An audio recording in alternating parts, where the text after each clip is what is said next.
Hello everyone! It is officially the month of June. Our theme for this month is Rejoice and Live Elevated, and today we're going to be talking about chasing joy. I'm so grateful you're all tuning in, and yeah, let's get into it. So, whenever I was picking the theme for today, I wanted to pick something that everyone can relate to. And everyone wants to find joy in their lives. We're all looking for joy. I chased what I thought was joy for a really long time. I thought, okay, whenever I make Talonets, the dance team, I'll be happy. Whenever I can drive, I'll be happy. Whenever I get a boyfriend, I'll be happy. When I make officer, I'll be happy. When I'm skinnier, I'll be happy. When I'm prettier, I'll be happy. When I have more friends, I'll be happy. And all those things happened, and I still wasn't happy. And I was happy for a moment. I was happy when I was with my boyfriend. I was happy when I was with friends. But then it quickly faded. And I'm sorry, there are lawnmowers outside. Um, but anyway, I still wasn't happy. Um, and so, is there a difference between happiness and joy? Yes, there is. And if there is a difference, which there is, what is the difference? Happiness is temporary and it comes from worldly things. Whether those things be good or bad, it comes from worldly things.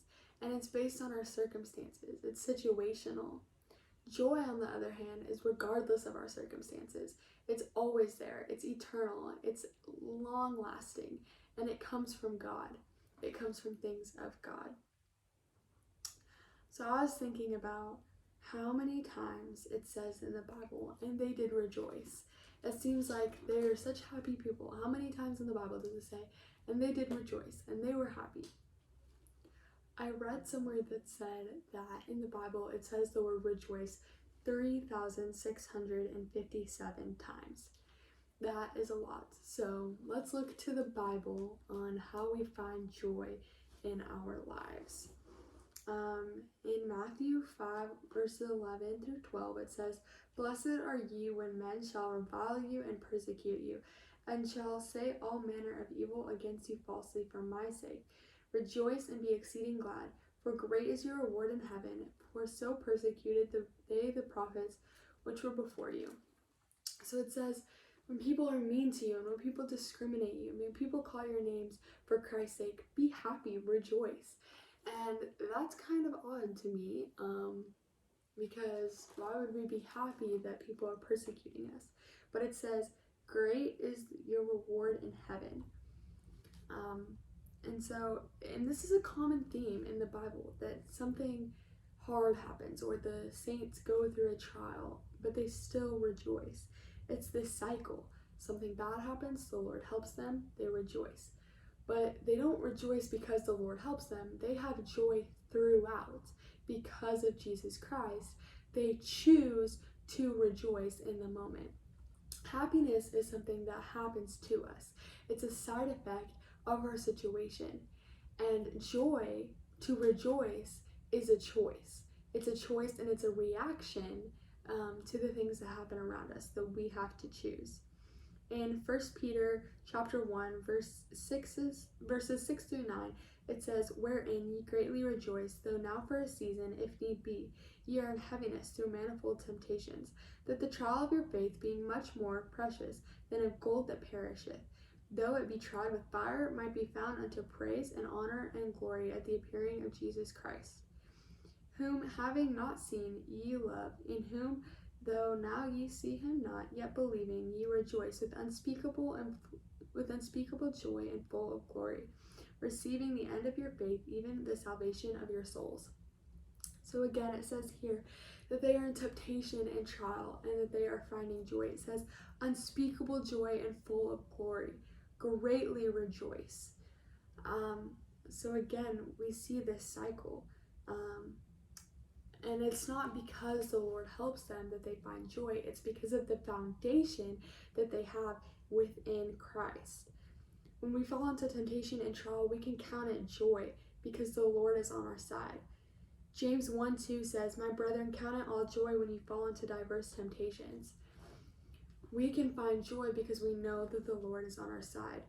Joy is the foundation in knowing that all will work out because of Jesus Christ. We read this one last time and we're going to read it again. Remember, I said that Romans is very good. In Romans 8:28, this is one of my favorite scriptures. It says, "And we know that all things work together for good to them that love God, to them who are called according to his purpose." So again, we know that everything is going to work out for our good, and that is joy, is having faith and knowing that. Joy is a focus, not a feeling.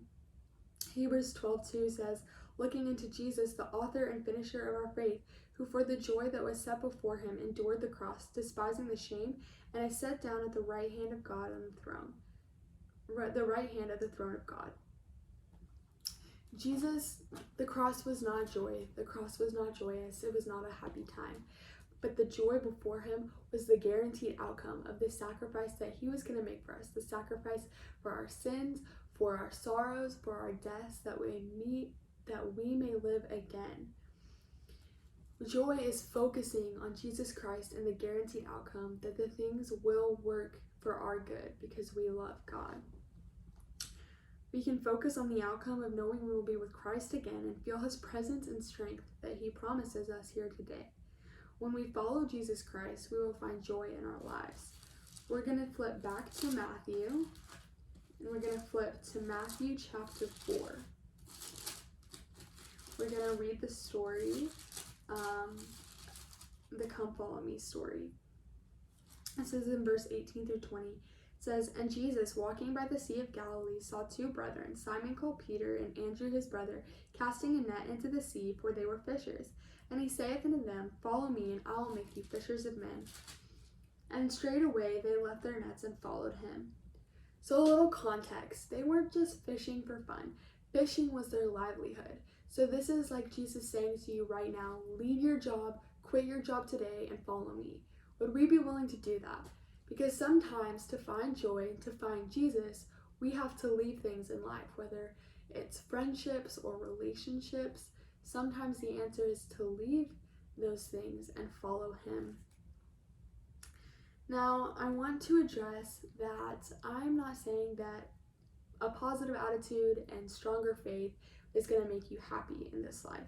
I know some of you are probably sitting there feeling guilty and saying, oh my gosh, she's just telling me that I don't follow Christ well enough and that's why I'm not happy. That's not true.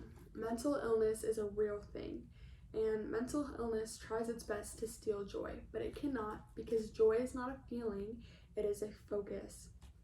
We're going to flip to Luke now,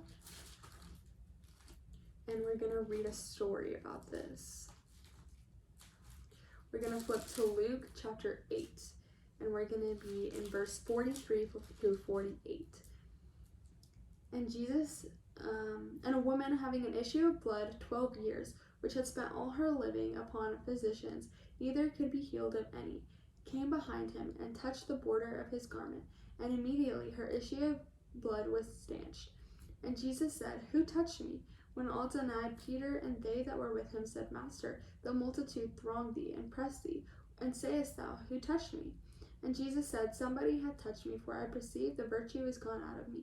And when the woman saw that she was not hid, she came trembling, and falling down before him, and declared unto him before all the people for what cause she had touched him, and how she was healed immediately. And he said unto her, Daughter, be of good comfort, thy faith hath made thee whole, go in peace.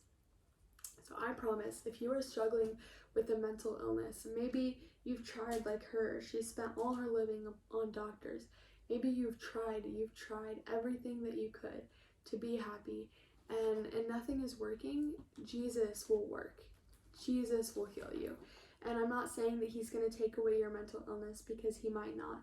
And this might be something that you have to live with for the rest of your life. But he will make you whole. He says, Daughter, be of good comfort. Thy faith hath made thee whole. Go in peace. And he will bring you peace. Reach out to him and stop chasing a feeling and start chasing Jesus. When we start chasing Jesus, joy catches up with us. Let's talk about the other thieves of joy. For one, comparison. We live in a world of comparison.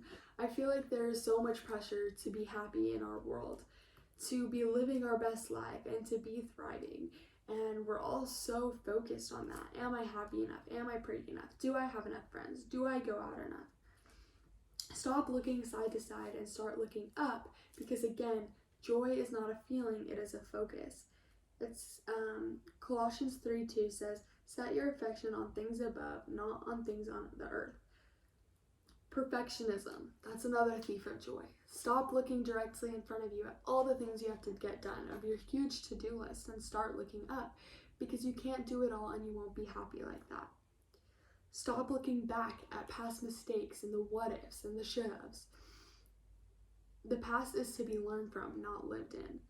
The future will never be bleaker than the past. Look up. Look up and chase Jesus, and I promise you, you'll find him pretty quickly because he is always right beside you. And go check out Pastor Stephen Furtick's sermon, Where's Your Joy? That's where I learned that joy is not a feeling, it's a focus. So it's a really good listen, so if you feel so inclined, go check that out. Bye guys, I hope you have a wonderful day.